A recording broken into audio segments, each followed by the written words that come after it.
Muito obrigada, muito bom dia, Sr. Presidente, Srs. Deputados, Sra. Secretária Regional.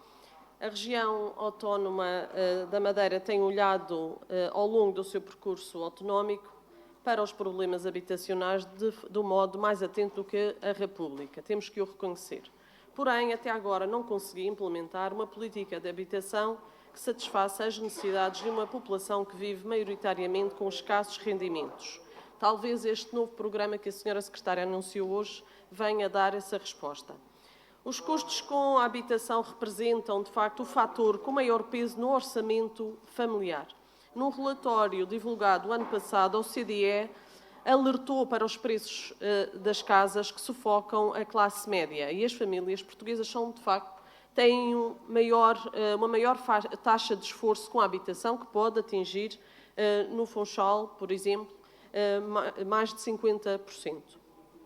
Lembremos também que 27% da população madeirense vive em risco de pobreza, sendo que 81 mil pessoas são consideradas pobres, ainda que a economia estivesse a obter avanços significativos. Com a paragem abrupta da atividade económica causada pela pandemia e, consequentemente, com a suspensão de um dos principais motores da economia regional, que é o turismo, que emprega diretamente cerca de 20 mil pessoas, ou seja, 16,7% do emprego total da região, as consequências são previsíveis e preocupantes. Num relatório dos Serviços Europeus de Emprego, dá conta de que a taxa de atividade na região é habitualmente uma das mais altas do país e, no ano 2018, chegou aos 53,5%, que é acima da média nacional, que é de 51%. A taxa de desemprego foi de 8,8% em 2018, tendo descido 1,6% face ao ano anterior, uma tendência que continuou em 2019. De notar, porém, que 59,7% dos desempregados estão à procura de emprego há 12 ou mais meses, que é a taxa mais alta de desemprego de longa duração do país. Ou seja, algumas contradições que precisam ser debeladas. Temos, por um lado, uma região que tem vindo a crescer economicamente, com o desemprego a baixar, mas os níveis de pobreza são os dos mais altos do país, assim como os níveis de desempregados de longa duração. Este quadro, nas circunstâncias atuais, fica agravado e mais difícil se torna assumir os encargos como a habitação. Numa intervenção feita em 2019, quando a discussão de um projeto nesta Casa, defendi que os fogos de habitação social deveriam manter-se sob domínio público e que os critérios de atribuição de uma habitação social deveriam ser transparentes e públicos. É que se exige transparência na lista de espera para cirurgias, também se exige a mesma transparência na atribuição de habitação social, que ainda muita dela é feita de forma arbitrária.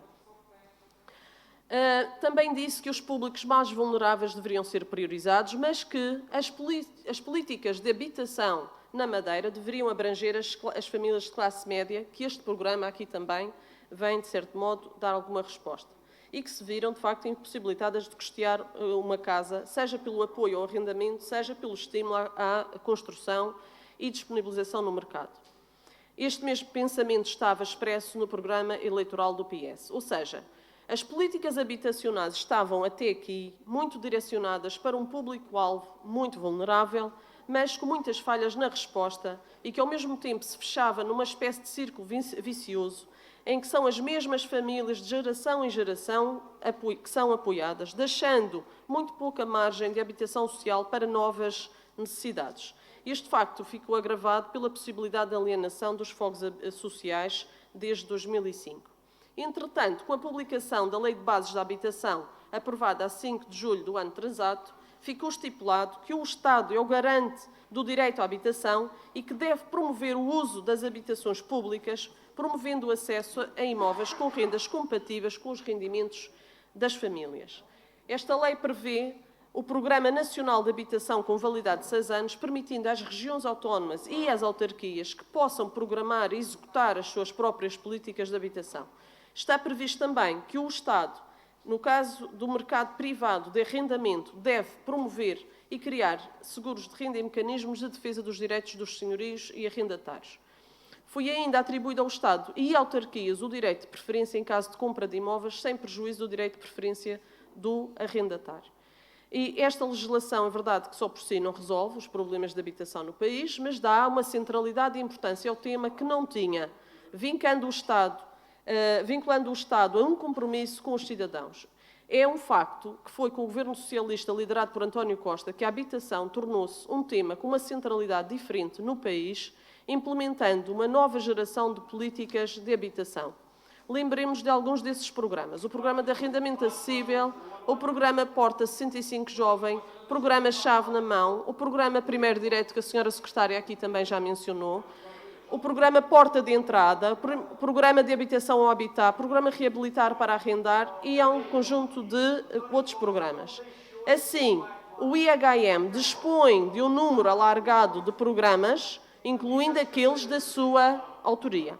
O projeto que hoje apresenta deverá ser complementar e, por isso, pertinente, se de facto corresponder às expectativas dos cidadãos. E eu digo, esperemos, porque é omissa no essencial das matérias, como aqui foi referido até por Sr. Deputado do PCP, remetendo as questões para a portaria e fugindo ao debate nesta Casa. A Sra. Secretária apresentou, de facto, algumas das matérias, mas não está vertido neste diploma e a Sra. Secretária já explicou as suas razões, mas, de qualquer maneira, nós achamos que muitas delas deveriam ser integradas neste diploma para discussão aqui das condições da atribuição deste programa.